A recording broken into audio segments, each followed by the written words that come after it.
welcome to the Cloud Security Podcast by Google. Thanks for joining us today. Your hosts here, as ever, are myself, Timothy Peacock, the Senior PM for Risk Analytics and Cloud Threat Detection in Google SecOps, and Anton Chuvakin, a Reformed Analyst and Senior Staff in Google Cloud's Office of the CISO. You can find and subscribe to this podcast wherever you get your podcasts, as well as at our website, cloud.google.com/podcasts. If you enjoy our content and want it delivered to you piping hot every Monday, please do hit that subscribe button. You follow the show, argue with us, and the rest of our Cloud Security Podcast listeners on our community page.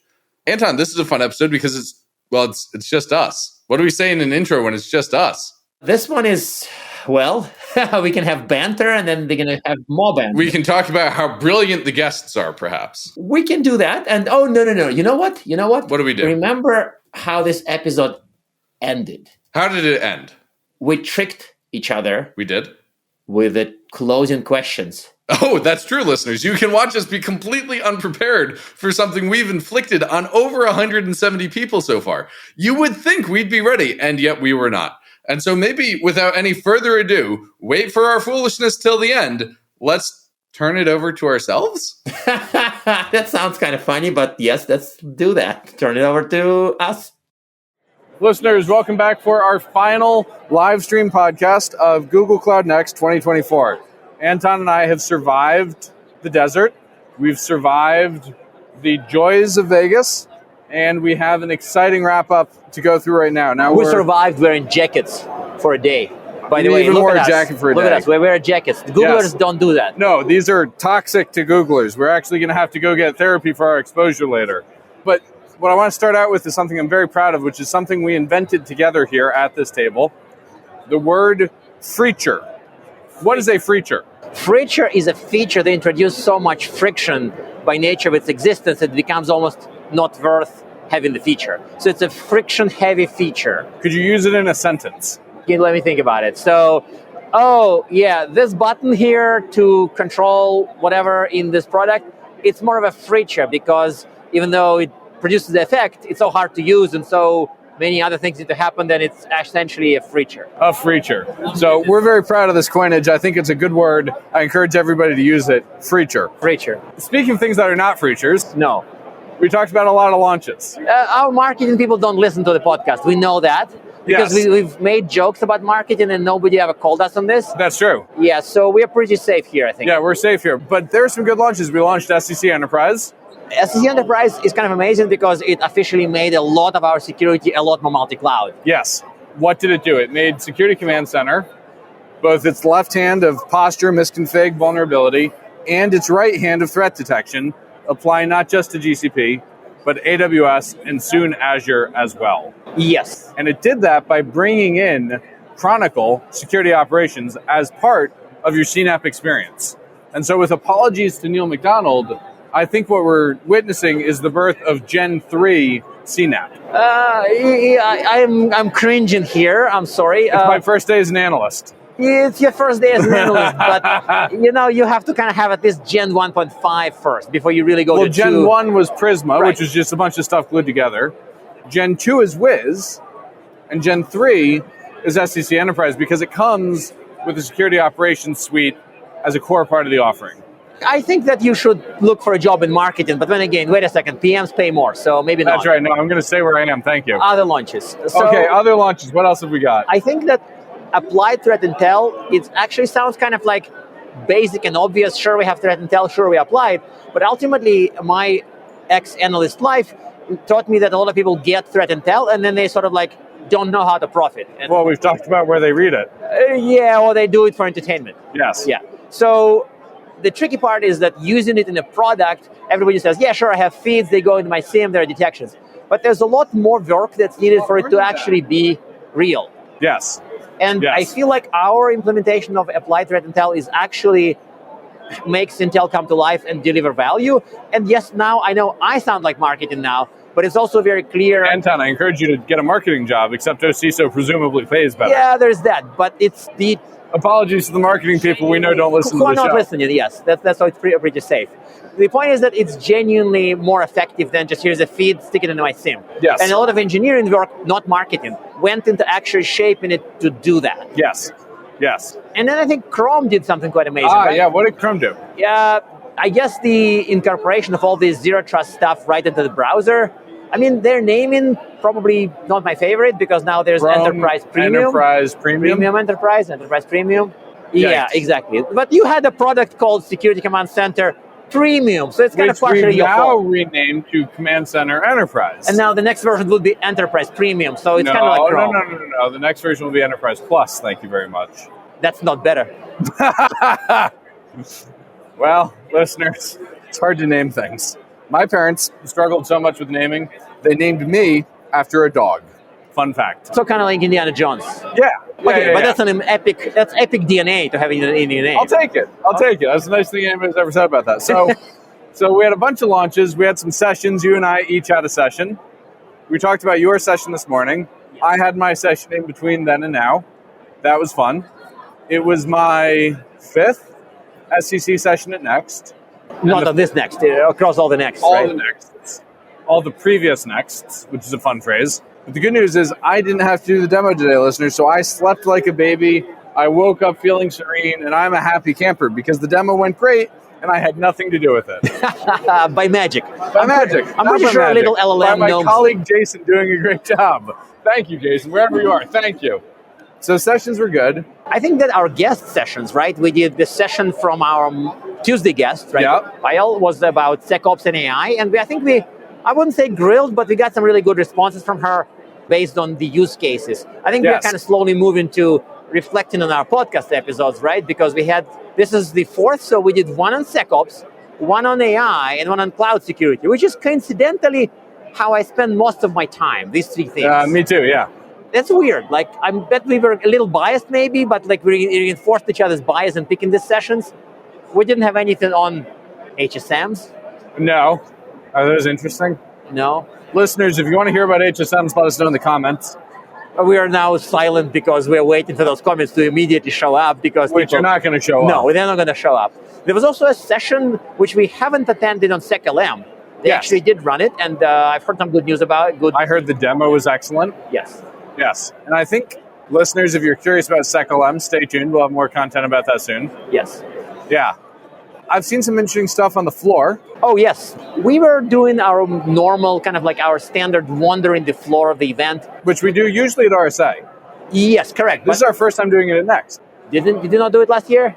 The Next of previous years, past Next, Past Next? was too small. This year, it's enormous. It's enormous. And I moreover, there couldn't count the vendors. are enough security vendors to actually do a security vendor walk. Yes. There's some new school security vendors. Actually, as an ex-analyst, I categorize it in 3 buckets. There are new vendors, there are new vendors, and there are old vendors. And the What's new? example of a new You're not so good at naming either. The new is basically the cloud era vendors. Some of them we mentioned, all the Orcas and similar ones that are clearly new compared to the firewall Sure. makers of the 1980s, maybe 90s. I don't know. Doesn't matter in this case. But there are also vendors like the one we talked about, the runtime security. They're cloud security, but they're of the later generation Upwind. than Upwind. Correct? Yes. Yeah, we met a vendor here called Upwind. This is not a plug for them, but we met a vendor called Upwind that's only 18 months old, and they're already doing, or saying they're doing, all the things in CNAP 2.0. There's some In of my it. terminology. CNAP is quite large, and again, I had a chance to be reminded of that by the acronym creator himself, Neil McDonough, who I met at the analyst meeting. Secret here. Society. No, nothing secret. Yeah, it was an endless secret society. That's right. Yeah, listeners, I didn't have the right handshake to get in the door. He reminded me of the CNAP, and then there are CNAP vendors with different lineage, right? Yes. Some new, some old. Snyk is a good example, right? Yes. Their lineage is clearly in application security, doing things to the left, but they're building things that are more of the detection and response and things that are from the right side. Yes. So the CNAP may actually happen. Am I really saying this? I don't know. I think you have a world where there's a mountain and we're all John Henrying from different sides. Yes, digging tunnels, and in the middle there would be like the actual CNAP. Yeah. Yeah, eventually we will unearth true CNAP in the center of this mountain. That's profound. Now I need to like go and reflect on that. Excellent. But it's actually kind of happening, and it gave more meat to the concept. And I think that Neil has a history specifically of inventing something and have it materialize 10 years later. Security is becoming a big data problem is his paper from 2009 or 10. No way. And then all the data laking stuff started happening roughly in 2015, 16. And now it's happening real with Chronicle. Yeah, right. Actually, yes, 2019 Chronicle. So, but the paper that started this whole data laking, big data for security that he wrote was, I think, 2010, if not 2009. That's amazing. So CNAP may absolutely show up at your door, just not immediately. Best way to predict the future is to invent it. Correct. And live long enough for it to see the it. fruition. That's actually kind of important because some The second predictions part. are happening, just not at the time frame. You predict the thing, but not the time frame. Yeah, that part's important. The other CNAP, remember this LLM demo where LLMs are like competing in the game of cloud remediation? That was Yes. quite epic. So we stopped by a vendor's booth. Do we want to name the vendor? I think we can name the vendor. Yeah. It was Orca. We've had them on the show before. We saw a remediation demo where they used two different publicly available LLMs to suggest remediation for the same issue. And we looked at them side by side, and I don't just say this as a Google employee and shareholder. I think the Gemini one was better. I think the Gemini one was better, but it's also interesting that if the LLM bots learn from the same docs They and should the same come up with practices, similar things. it is unlikely that they would make a basic mistake with these things, which are precise. They may make basic mistakes in other Grounding. things. So grounding here was very in evidence. They're probably both grounded by our docs, by Google Cloud docs. or their own docs. Yeah, but you caught something that was interesting because there are probably different ways to achieve the same problem. Yes. You can undo old settings and then reinforce new settings, or you may do something else that will achieve the same outcome. So the other interesting part connected to this was that when we sort of jokingly prodded the person in the booth, do you want to just run this code? And that was about Terraform. The person was like mildly offended and said, no, you want to give it to a human because ultimately this is really cool and amazing and it actually can be often very accurate. But is it blindly trusted to just be pasted in the prod systems? Probably the answer is no. No, the answer is for sure no. The answer is for sure no. For sure no. And so there's still a big trust gap between what's coming out of LLMs and what comes out of, say, your build system. I think that's a bit harsh. There's wouldn't a think. gap, but I don't think it's a big That's gap. a pretty big, meaningful gap. I don't look at the output of a compiler and think, I better look at what it compiled before I run it. No. I don't look at the product of a build system and think, I better double check the build system's work before I run it. No, There's a correct. fundamental categorical difference between that and LLM. Yes. In that sense, there's a big qualitative gap between Yes. the two. Yes, that part is interesting, and I think that When does that go away? What's the prediction on when that goes away? I've met two camps to this extent. Like, there's a camp that I call Muse, not Oracle. Right? There's an article in the early Chat sure. LLM days that basically said LLM is amazing, but it's a Muse, not an Oracle. You're not going to get the right answer for it probably ever, but you're going to get a very useful answer that help you along the way. And I think I am in the Muse, not Oracle camp for many things. And it's very useful for me, like for writing, for research, for other things, for shaping ideas. But there are enough people who want an Oracle, and the remediation recommendations you don't want to Muse. Let me inspire you to write the best possible remediation Terraform. No, you want the actual Terraform to get written and to paste it somewhere. Now, does that get to kind of the heart of the other conversation we're having about soul? There's no soul in Terraform. So this can be really fun, and I think that it's... Listeners, this sounds like a wild goose chase. It's really not, because it was about which tasks we would successfully give to the robots, to the machines, and have them executed to the best of our requirements and needs, but which tasks, like compose great music to inspire me on my down day, people still debate this. I think there are camps that say that robots would do it, and there are camps that say robots would not do it. Robots here briefly means machines, not actual robots. We saw Robot Dog, by the way. We saw Robot Dog, yeah. I had never seen one of those Boston Dynamics dogs, listeners. I knew I would be afraid of it when I saw it in person. It was even scarier than I thought. And my case was, from the pictures, it looked kind of cute and a little unwieldy, but like from a reality, it was actually more scary. I would go with that. Very capable object. It would probably stop me making Robot Rebellion jokes for at least 2 weeks. Yeah.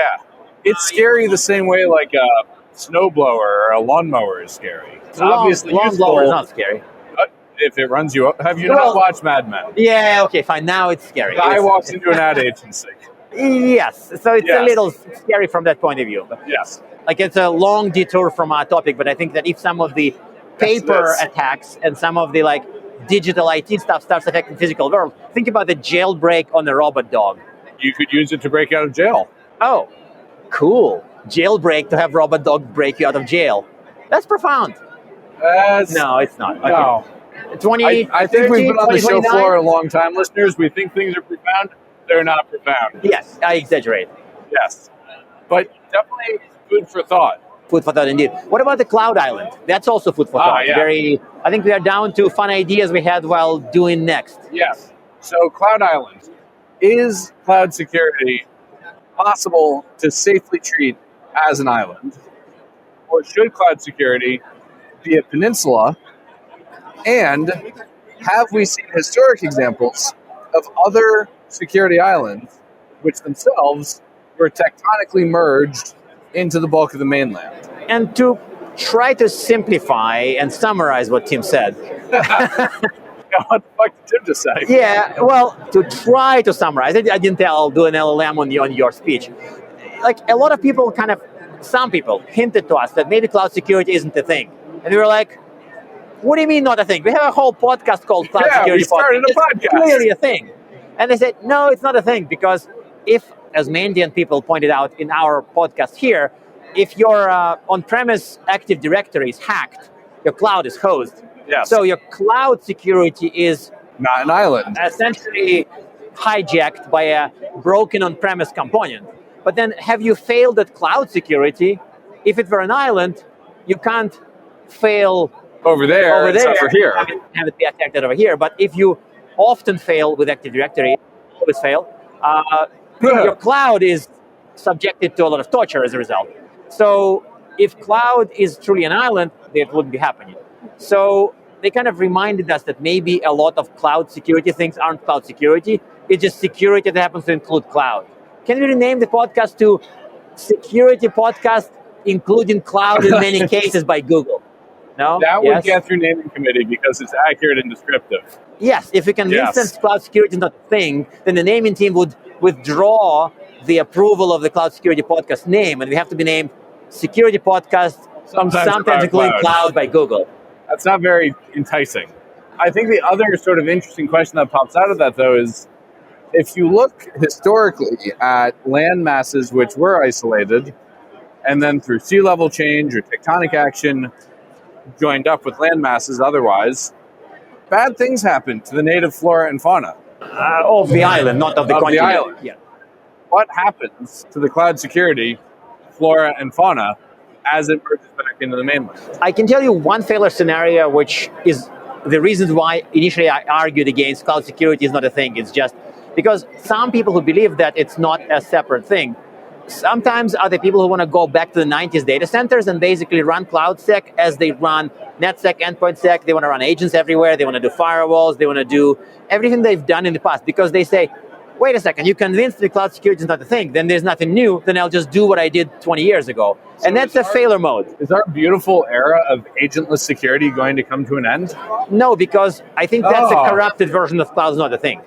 Oh, that's the wrong take. That's the on wrong. it. That's the I wrong see, take. I see, That's I the wrong see. take. But that take doesn't invalidate the position Yes. that maybe cloud security is going to merge in the main body, kind of like mobile security did. Yes. Oh, you buy me on mobile now. Yes, but that's like we're looking at the past, and now future. What would happen with AI security? Right. And my theory, listeners, is that AI security is like the further out piece of tectonic plate pushing cloud security back into the mainland. Oh, so there are two islands. One of them is close to the shore. It's CloudSec, And the other one is coming in further behind from it, a shore. pushing us in. I actually see that almost. Yeah, because AI security is requiring you to rethink cloud security and focus, as we discussed with Sean, on the same foundations in cloud as we have on-prem. So you're implying that nobody trains LLMs on mainframes? I would bet it's hard to find somebody who trains LLMs on mainframes, yes. Yes, not to assume that everything pre-cloud is similar to 1970s, 60s, 50s mainframes. 50s. Okay, I'll stop at 50s. but the idea is that, yes, most of the AI security implies that some components run in the cloud. Yes. Likely, at least infrastructure, probably applications, and probably also models. Yes. So in that sense, yes, the island may be pushing the other island close to the shore. Yeah. What kind of situation, what would arise when cloud security would stop being its own thing, but would start being reabsorbed, and not through a failure mode of and on-prem takes over? Like, cloud would affect the team composition, would affect how people actually organize things. Yep. It would affect the practice of network security. It would affect application sure, security, endpoint supply chain security.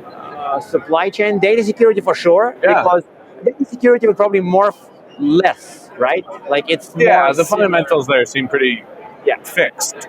Sure. Like in today's AI talk we did with Sean, our guest, and also my co-speaker, data governance came up. And I kind of said, I think I even did this whole data governance. I'm going to go to sleep. But now you better wake up about it. But now I have to wake up about it, and I have to get excited about it because it spreads its tentacles all over AI security. Right. And you can't do AI security without data governance, without data security. And a lot of stuff that sounded very old and stale and boring becomes like, holy Super cow, if you don't do relevant. this, you're so done. Yeah. So that's a really interesting example of where this AI is pushing cloud into the mainland, and a mainland thing is coming in very fast. That's a great example. Yes, and I think mainland would modernize at least somewhat, right? Like, like I've seen people, even the whole, looking at the domain of DNR, like we talk about modern SOC and how SOC may not be a thing if you have engineering-led mentality. It's like a obviously obsessive focus of mine, but it's not And happening Google's. very quickly. Yeah, and Google's, yes. It's not happening at high speed. No. But I think the more cloudy concepts, cloudy models, cloudy frameworks come in, the more that would be sort of seen as a normal. But it may, as with Neil's case, it may take, if you think 3 years, it would then be 7 years. And if we think 7 years, it may then be 10 years. But it's probably going to be happening. But it's coming. It's coming, and that's, yeah. Yeah. That's an interesting observation. It is. By the way, do we have to ask each other questions about reading materials and the resources? This is the favorite closing questions, and we may have to ask each other that question. So it's really kind of fun. And I did not prepare it. I just thought about it. Sorry, Tim. Okay. Well, in that case, I'll go first. Anton, what do you recommend people read? Okay, but I don't get to drink if I say my blog. So you torture everybody else by saying don't recommend Anton's blog. Everybody does this. But I can do this because it's my blog and I own the friggin' thing. So I would say lately I kind of mix the SecOps and AI security a little bit.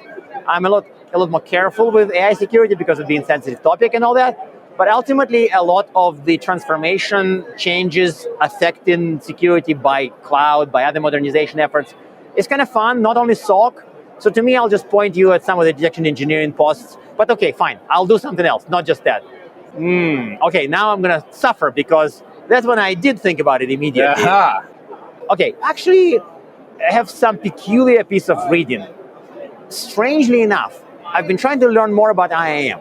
And remember, there was an episode on our show. It's not just password resets. Yes. Remember that episode on our show when I made fun of my former Gartner colleague who used to run an IAM team at Gartner? I said, but Ian, it's all password changes. There's nothing else. And of course, he stared daggers at me and we had a friendly kind of resolution of that. But I'm kind of, for some strange reason, this IAM is coming to haunt me. And I've been reading up a lot on how various cloud providers do IAM. Yeah. Both our materials, others, what Gartner has written. So I've been kind of reading up on IAM and why it pains people so much. And it does in cloud. Interesting. Oh, and one tip. Okay, you know what? I'm going to steal the tip from Sean, but I'm going to modify it a little bit. And a lot of people sometimes just give this throwaway tip of, oh, you need to focus on the basics. Don't buy this shiny... No, we don't say basics anymore. Right, exactly. But I'm getting to this. So, and that tip is a very throwaway and sometimes even kind of like exclusive, not inclusive, because it implies that it's just easy. You're just lazy or something. So it's a very judgmental way to do things. Hey, just do the basics.